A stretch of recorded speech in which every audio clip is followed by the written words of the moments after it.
ही चाहिए। एक बड़े शहर में रतनलाल अपनी बेटी संध्या और छोटे बेटे कुणाल के साथ रहता है। रतनलाल बहुत गरीब है और शराबी किस्म का आदमी है। वो रिक्शा चलाकर अपना जीवन यापन कर रहा है। रतनलाल एक अधेड़ उम्र के आदमी योगेश्वर को कभी कभी अपनी रिक्शा से मार्केट या मंदिर छोड़ता है और कभी कभी बाजार से उसका सामान भी ले आता है। एक दिन रतनलाल योगेश्वर से कहता है, साहब, आपके पास गाड़ी है, फिर भी आप कभी कभी रिक्शा से क्यों जाते हो? इन शहर की गलियों को आराम से देखना मुझे बहुत पसंद है। ठीक है साहब, मैं चलता हूं, कल फिर आऊंगा। अरे रतनलाल, रुको तो।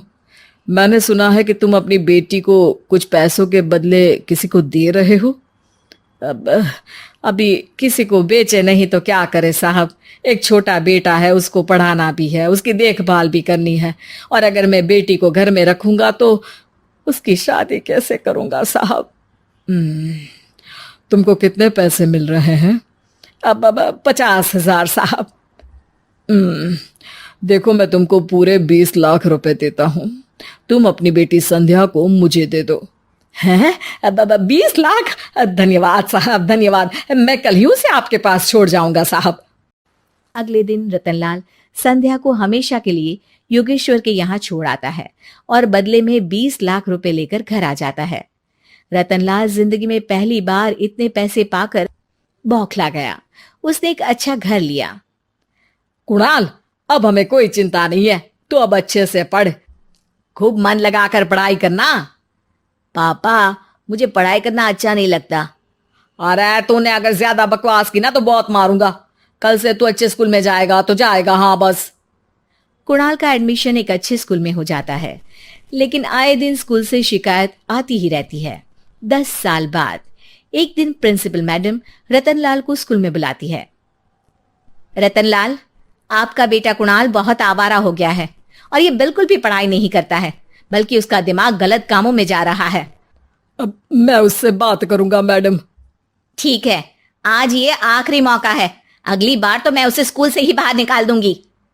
रतनलाल घर आ जाता है और कुणाल से कहता है, कुणाल बेटा, मैं तुम्हारे ऊपर इतना पैसा लगा रहा हूं, फिर भी तुम स्कूल में सही से क्यों नहीं पढ़ते हो? आप तो रहने ही दीजिए, मैं सब जानता हूं कि ये पैसा कहां से आया है। और वैसे भी अब ये पैसा मेरा है, मेरा जो भी मन होगा मैं करूंगा। आज के बाद मैं कभी स्कूल नहीं जाने वाला। रतनलाल को अपनी बेटी की याद आती है और वो रोने लगता है। 5 साल बाद कुणाल एक दिन एक लड़की को शादी करके घर ले आता है। पिताजी, ये मेरी पत्नी है स्वीटी। तुमने शादी कर ली? हाँ, शादी कर ली मैंने, दिखाई नहीं दे रहा? और अब से आप फिर से कमाना शुरू कर दो, बहुत बैठ कर खा लिया।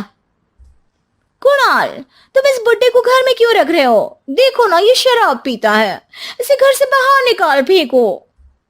अरे स्वीटी, ये मेरे पापा है, कैसे बाहर निकाल दूं? और वैसे भी घर में कोई तो चाहिए ना काम करने वाला, नौकर समझ कर रख लो।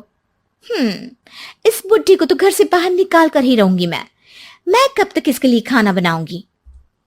स्वीटी एक दिन घर के बाहर पार्क में अपनी दोस्तों के साथ बैठी होती है।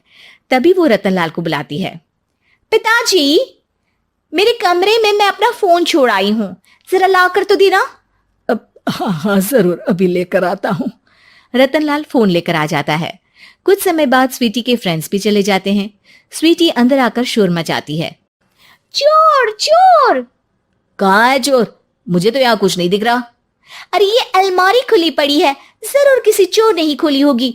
अरे कौन आया था यहाँ? यहाँ तो पिताजी आए थे बस। अरे बहू, मैं चोर नहीं हूं। मुझे तो आप पर अब बिल्कुल भी विश्वास नहीं है पिताजी, क्योंकि जब आप पैसे के लिए दीदी को बेच सकते हो तो आप चोरी भी तो कर ही सकते हो। अरे लेकिन वो सब तो मैंने तेरे भले के लिए किया था ना। मैं तो कहती हूँ कि हमें इनकी कमरे की तलाशी लेनी चाहिए। तुम बिल्कुल सही कह रही हो, चलो।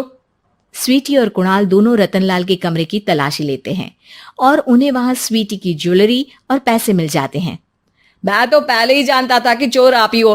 निकल जाओ मेरे घर से और दोबारा अपनी शक्ल मत दिखाना। रतनलाल आंखों में आंसू लिए घर से निकल जाता है। स्वीटी मन ही मन सोचती है, आज तो मेरी प्लानिंग सफल हो गई। जैसा मैं चाहती थी ऐसा ही किया और बड़ी आसानी से उस बुड्ढी को चोरी का इल्जाम लगाकर घर से भगा दिया। रतनलाल की हालत अब ज्यादा खराब हो गई और वो सड़क पर बैठकर भीख मांगकर खाने लगा। एक दिन वहां एक गाड़ी आकर रुकी और सड़क पर बैठे सभी भिखारियों को अपने सेंटर ले गई। एनजीओ की मालिक संध्या एक एक करके सभी को सुविधा मुहैया कराती है। तभी उसकी नजर रतनलाल पर पड़ती है। पिताजी? संध्या तू? पिताजी, आपकी ये हालत कैसे हुई? ये सब मेरे बुरे कर्मों की सजा है जो मुझे मिल रही है। मुझे माफ कर दे बेटी।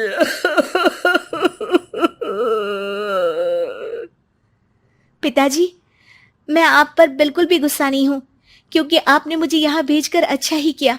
मेरी जिंदगी बदल गई। लेकिन ये सब हुआ कैसे बेटा? आप ये नए कपड़े पहनो, तब तक मैं योगेश्वर अंकल को बुलाकर लाती हूँ। योगेश्वर अंकल? हाँ अंकल। योगेश्वर जी ने तुझसे शादी नहीं की थी? नहीं तो पापा, उन्होंने तो मुझे पढ़ा लिखा कर इस काबिल बनाया है कि मैं आज सबकी सेवा कर पा रही हूँ। रतनलाल पश्चाताप करके रोता रहता है। तभी योगेश्वर भी वहां आ जाता है। रतनलाल जी, आपकी ये हालत कैसे हुई? इतने सारे पैसों के बावजूद भी? क्योंकि मैंने बेटे और बेटी में भेदभाव किया था। लेकिन आपने ये कैसे किया? मुझे ये जानना है, बताइए। सालों पहले जब संध्या छोटी थी, तब मैंने एक बार एक आदमी से तुम्हें बात करते हुए सुना था, जो कुछ पैसों में संध्या को तुमसे खरीद कर शादी करना चाहता था।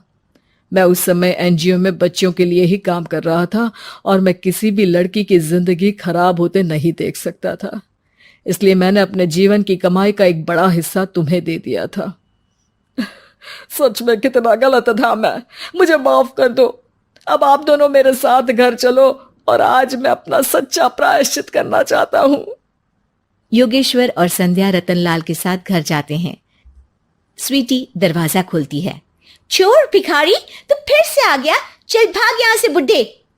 ये घर तुम्हारे बाप का नहीं, मेरा है। बाहर निकलो यहाँ से। रतनलाल कुणाल और संध्या को घर से बाहर निकाल देता है।